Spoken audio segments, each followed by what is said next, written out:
It was a bright, sunny day when Sir Rowan, the kingdom's bravest knight, got the most important task of his life. The sky was clear, the birds were singing, and everything seemed peaceful. But that peace didn't last for long. Suddenly, a loud roar came from the mountains, shaking the ground. A huge dragon named Emberstorm flew down from the sky, his fiery red scales glowing like the sun. With one swipe of his claws, he took the magical ruby called the Dragon's Song from the royal palace. This ruby wasn't just any ruby, it had the power to keep the kingdom safe and make everything grow strong and healthy.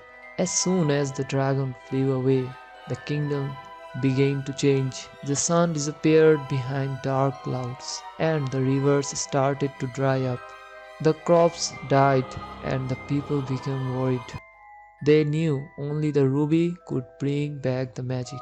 That's when Sir Rowan stepped forward. "I will get the ruby and bring it to back," he said, his voice full of determination. With his sword in hand, shield on his arm, and a special lute his mother gave him tied to his back, Sir Rowan set out on his adventure. It was still daytime, and the path ahead was clear. He walked through the green forests and past sparkling rivers, focused on saving the kingdom. But as the day turned into night, the forest grew darker and more mysterious. Sir Rowan heard strange sounds, the rustling of leaves, the hoot of an owl, and a soft magical tune on the wind. It was the dragon's song, a beautiful tune that seemed to call to him, leading him on. He walked deeper into the forest, the music getting louder as the night grew darker. Soon the sky was full of stars, and Sir Rowan knew he had to hurry. He crossed rushing rivers, climbed tall hills, and fought against strong winds.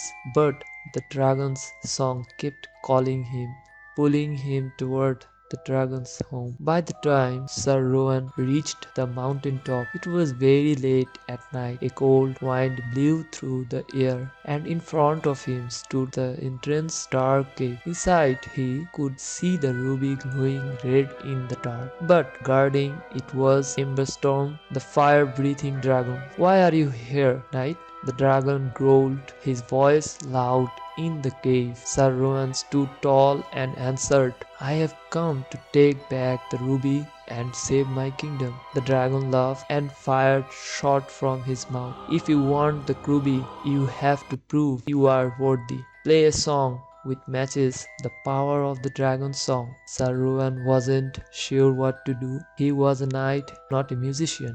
But then he remembered the lute his mother gave him before she passed away. With no time to lose, he took out the lute and started to play. At first, the notes were a little shaky, and the dragon's eyes stayed glowing with fire. But Sir Rowan closed his eyes, let the music come from his heart, and soon the song filled the cave.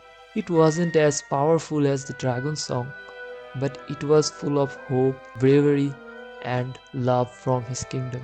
The dragon stopped roaring. His fiery eyes softened as he listened to the song. "You have a brave heart," Storm said. "You may take the ruby, but remember, its power is only for those who use it with kindness." Sir Rowan smiled and took the ruby. He began his journey back, with the dragon's song still softly guiding him home.